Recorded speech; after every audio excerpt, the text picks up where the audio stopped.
Heating our homes and buildings accounts for over a third of carbon emissions produced in the UK.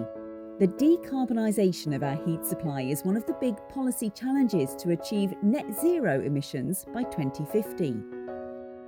To overcome this challenge, the University of Birmingham and the Confederation of British Industry suggest that 25 million homes must be converted to low-carbon heating, but this solution has its own challenges.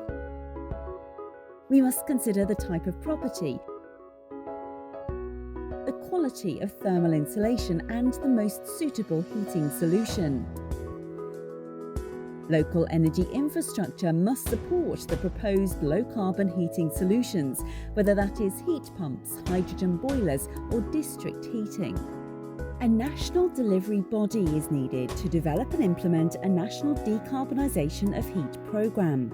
It will coordinate action and planning to deliver net zero heat, integrate local needs into a national plan to ensure the correct infrastructures in place, support the local development of gas and heat grid infrastructure, train more than 100,000 low-carbon heating engineers, support the scaling of heating solutions manufacturing, create a public communication plan, ensure that a range of incentives and penalties in place to drive the transition, and ensure that green finance is in place to support the transition.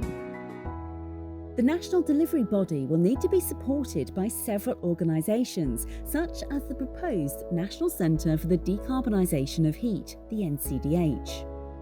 Indeed, the NCDH would support the heat technologies manufacturing sector and help coordinate and train existing and new heating engineers.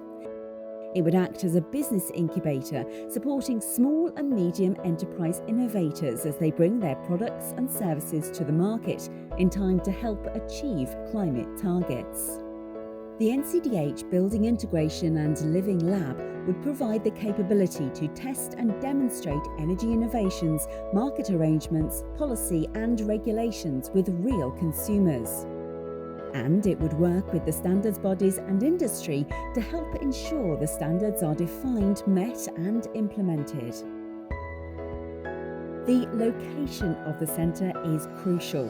Based at Tyseley Energy Park in East Birmingham, the centre could use sources of low-carbon electricity, energy from waste plants and hydrogen from scaled-up production on site. The communities in East Birmingham have some of the highest levels of fuel poverty in the country. With often overcrowded housing, a lack of quality infrastructure and high levels of unemployment, these communities have been the hardest hit by the COVID pandemic. The NCDH will put these communities at the front of a national transition that will improve homes, create jobs and provide training. For further information, visit birmingham.ac.uk/NCDH.